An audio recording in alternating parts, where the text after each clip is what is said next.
Hi, thanks for checking out our channel here. This is going to be just a testing video now. I did a full repair on this. I didn't make a video on it because I started to, and I started getting into the weeds with it, and then I stopped talking on the video. I started focusing on what I was trying to do, and an hour plus later got it going. So I'll kind of tell you what we did a little bit.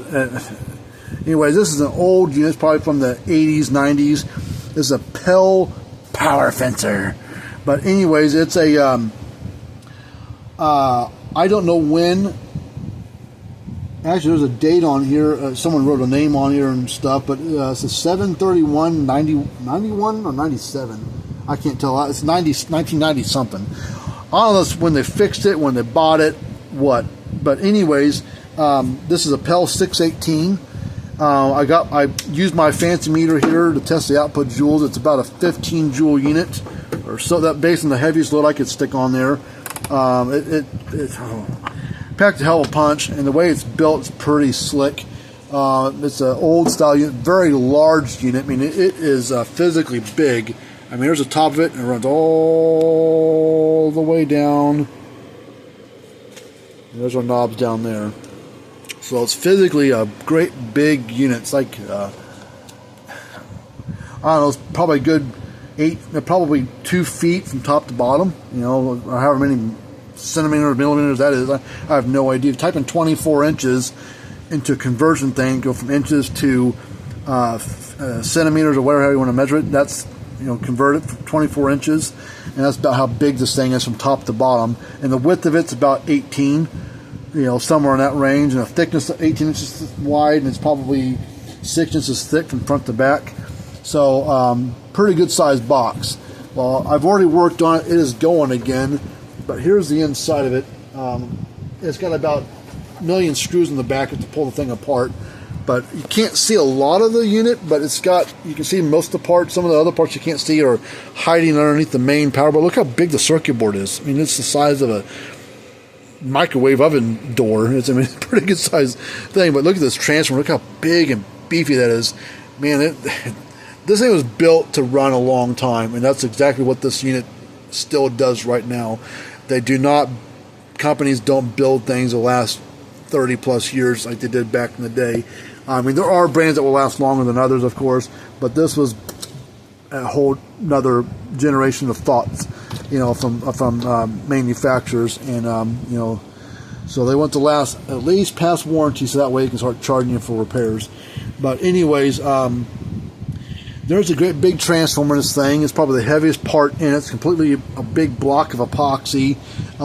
We have, I don't have any of these transformers in stock, but we have put other transformers in units like this that will that can handle the power that this thing produces.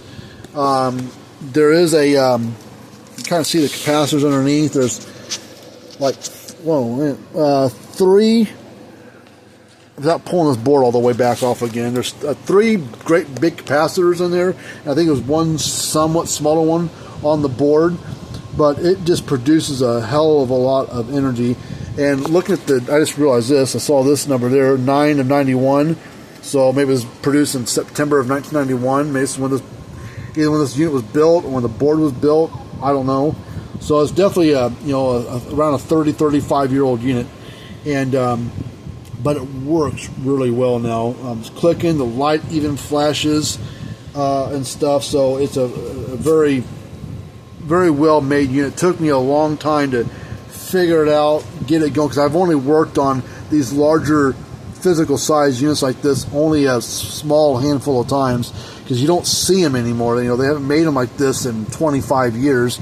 You know, so you know, it's just a really good unit. Now it has some of the spec stuff up here. It says output voltage in kilovolts. Peak voltage no low was 6.9. I'm getting about 6.5, 6.8, kind of bouncing around in there. When I put it under the heaviest load, it's still producing about 4,000 volts at like 15 joules or 17 joules, whatever it was. But man, the spark it throws, it's huge. And it's not the biggest joule unit, but man, I don't know if, you know, it definitely can take the pain of a heavy load better than than some other brands do of equal joules. I can tell you that much. Just probably because of how efficient the transformer is, how big and beefy it is, how old school the board is, how strong the capacitors are. Capacitors read about perfect. I mean, we didn't do nothing to them. But we'll go ahead and we'll pull this board off here. There's 2 screws holding it here, one in each of the bottom corners. And it is a little bit of a pain, but you got to pry the board out of there.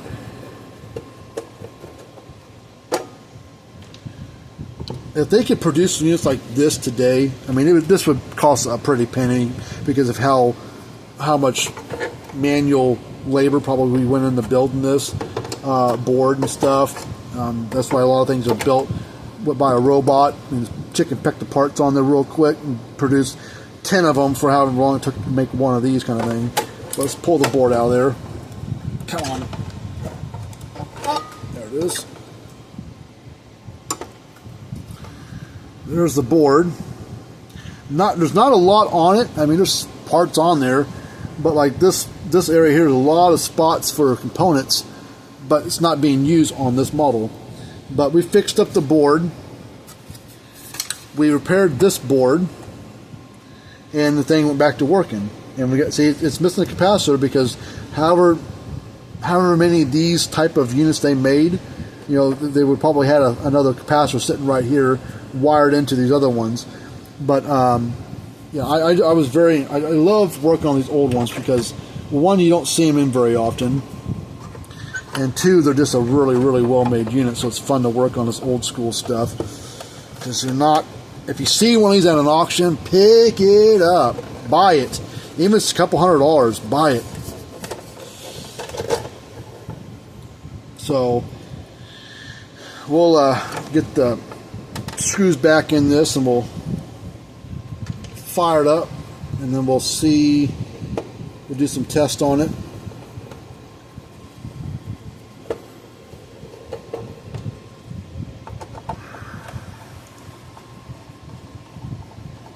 So I got to put the screw back in this board here, which is actually sitting right here. Let's go ahead and do that real quick. Make sure the holes line up, which I don't think it is, but there. Now it's in there. My hand's all black and sooty from working on the burnt stuff on this unit, but it's going again. It's all that matters. Pulsing right along, clicking, flashing a little light. Voltage output's good. The joule output's good. Now it is a 120 volt unit. Input voltage wise, it does say 126 volts, whatever, and such. But let's.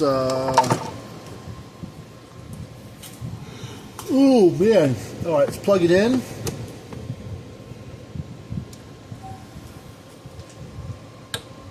Light right there flashing like it's supposed to.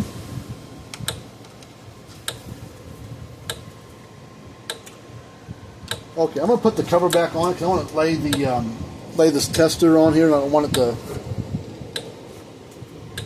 touch something on the case that it shouldn't. See the light still flashing there. All right, so now let's we're gonna do a open circuit no load reading on it. We're going to look.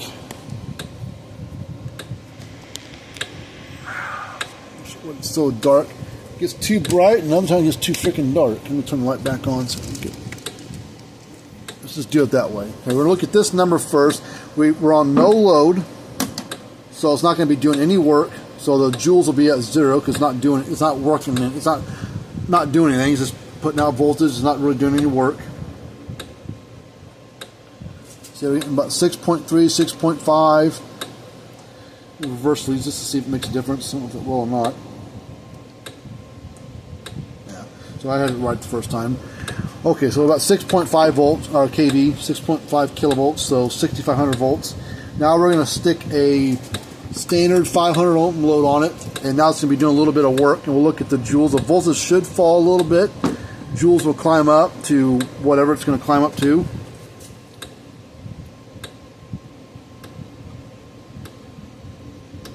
See, we're up to almost 8 joules, 7.8 joules, and look, the voltage barely dropped.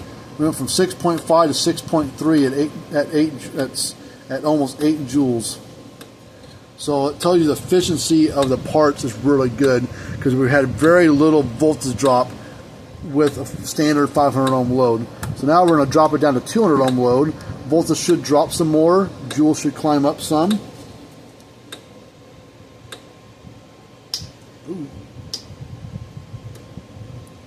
See, we're down to just under 6,000 volts. We're at 5.8 kV at 13 joules.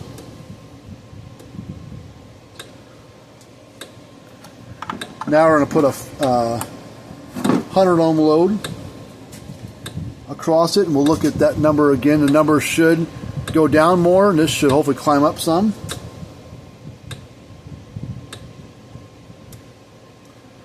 See, we're at 5 kV at 15 joule output. So it lost between open circuit and a 100 ohm load, it lost 1500 volts. That's pretty impressive. Most brands start off at, say, 8,000 volts, depending on the model, of course, depending on the joules and all that stuff. It starts off at 8,000 volts, 9,000 volts, and by the time you get to 100 ohm load, it might be like half, 4,000 or something like that, depending on the unit. So this produces, has quite a bit of jolt to it. I've got one other thing I could do here. I didn't think about it. Let me, it's hiding that. I've got a big resistor here, 75 ohm, 300 watt resistor. Oh, here it is. Let me turn this unit off real quick, and we're going to put this big resistor across. This is a 75 ohm, 300 watt resistor. So we're gonna switch this over to here. I'm gonna change the load range to this side, and then we're gonna pick 75 ohm, which looks like it is that right there. It's the third one from the end. So I'm going to take the knobs off. I'm gonna stick the leads of this resistor behind it, behind each knob. You almost need a third hand sometimes for little things like this. Because the closer you get to, in ohms across fence and ground, the more of a dead short it is to the unit.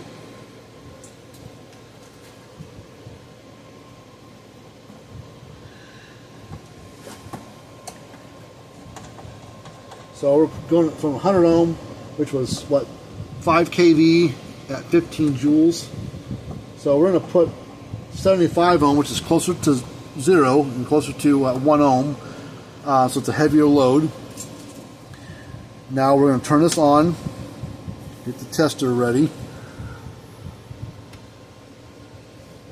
flip the switch on, the unit. Now I'm going to put our tester across there and see what the kV and joules read.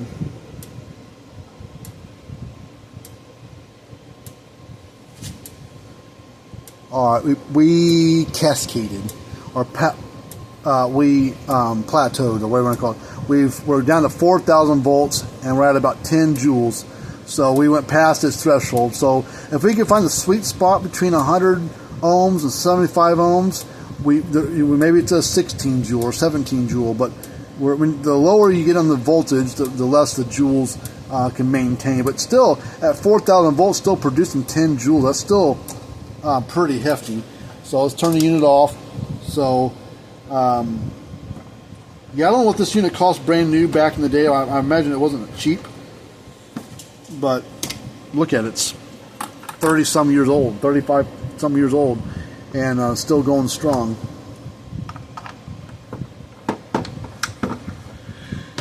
So I'm going to call the customer up and give them a price to fix it. I'm sure they'll fix it. I mean, it's going to cost a pretty penny to ship this dumb thing because it's so freaking massive on its physical size. And it weighs, let's say, with a big old transformer in there, I bet it weighs about 15 pounds, 18 pounds maybe. It's got some weight to it. Because all the other parts in there, that transformer sits right up top here. It's the heaviest thing in it. It's a big old block of epoxy full of copper wire, so it's pretty heavy. But man, what a good old unit. So we're going to call the customer up and give them a quote on it. I'm sure they'll fix it. So, but thanks for checking out our channel. If you ever come across an old PEL unit like this, don't throw it away yet. Just because, a company or your local repair guy, I can't get parts for that thing. Just throw it away and buy another one. Oh, shit. Don't throw it away yet. Let us take a look at it first. Maybe, and then we'll give you the honest opinion of what can be done with it and stuff. But luckily, we still got the thing going. A lot of original parts to it. They're still running fine. And, thanks for checking out our channel. And until next time, see you guys later on, and have a good rest of your day.